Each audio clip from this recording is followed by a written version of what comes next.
अब किसान और व्यापारी वहीं पर आकर सो गए थे, पर व्यापारी का ज़्यादा खाना खाने की वजह से पेट खराब हो चुका था। तो व्यापारी जाता है किसान की और कहता है कि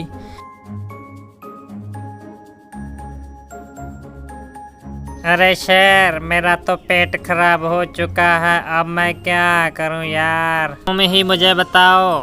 किसान माथे पर हाथ मारता हुआ कहता है कि लाला जी, कभी आपका पेट खराब हो जाता है, कभी आपको भूख लग जाती है।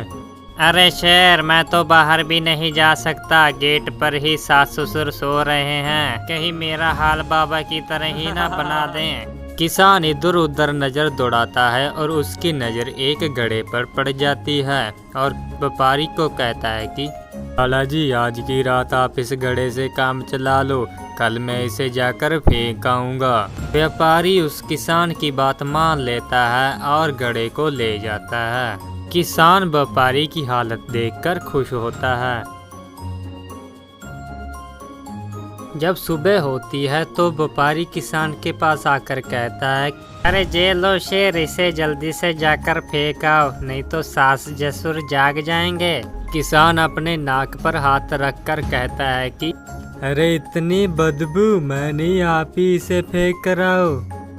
अब मजबूरन व्यापारी को अपना घड़ा फेंक कर आना पड़ता है। जब व्यापारी जा रहा था तो किसान व्यापारी के परिवार को दिखाता है और कहता है कि वो देखो ससुर जी, आपका दामाद तो आपसे नाराज होकर जा रहा है, जल्दी से जाकर रोक लो, नहीं तो आपकी नाक कट जाएगी। व्यापारी के ससुराल के परिवार वाले उसे रोकने जाते हैं। इधर किसान मन ही मन खुश होता है। अरे रुकिए दामाद जी, हम आपको ऐसे जाने नहीं देंगे। अरे ससुर जी, मैं तो कहीं नहीं जा रहा। हमें पता है आप हमसे नाराज हैं, इसलिए आप जा रहे हैं, हम आपको नहीं जाने देंगे, पकड़ो इसे। अब व्यापारी को एक तरफ से उसकी सास ने और दूसरी तरफ से उसके ससुर ने पकड़ लिया और इधर उधर खींचने लगे। व्यापारी ने बहुत रोकने की कोशिश की, पर वो तो नहीं रुक रहे थे। इसी खींचातानी में उसके हाथ में जो घड़ा था वो छूट जाता है। अब जो भी उस घड़े में था वो सबके सामने था। सभी ने अपनी नाक बंद कर ली और 2 कदम पीछे होकर खड़ गए। अब व्यापारी की बेइज्जती बहुत ही ज़्यादा हो चुकी थी।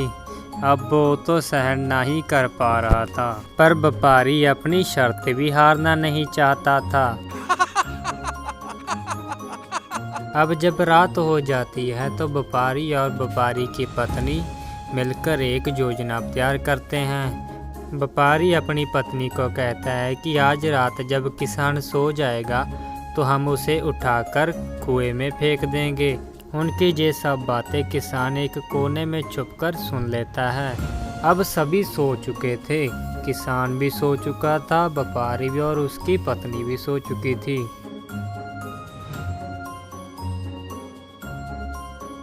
तो किसान पहले ही व्यापारी की पत्नी को अपने पलंग पर लिटा देता है और व्यापारी की पत्नी की जगह आप पड़ जाता है।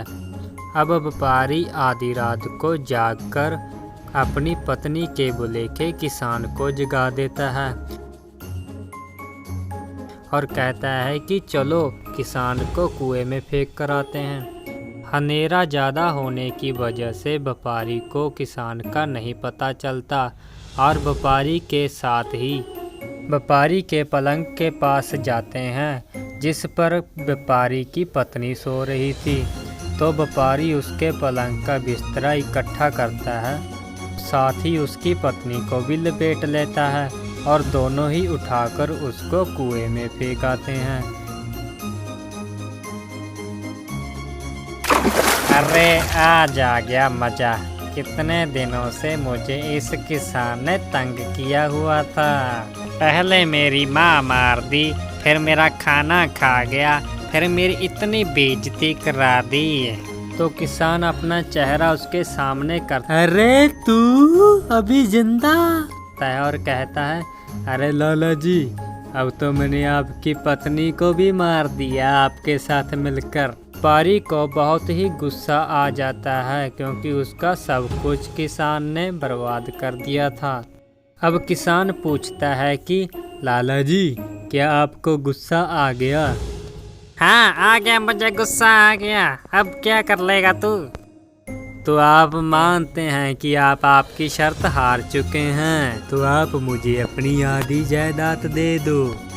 अरे, अब तो मैंने शादी जायदाद का करना भी क्या है। तुम मेरी सारी ही जायदाद ले जाओ, पर मेरा पीछा छोड़ दो यार। तो इस तरह व्यापारी अपनी हार मान लेता है और किसान उसकी जायदाद ले जाता है और अपने भाई का हक भी।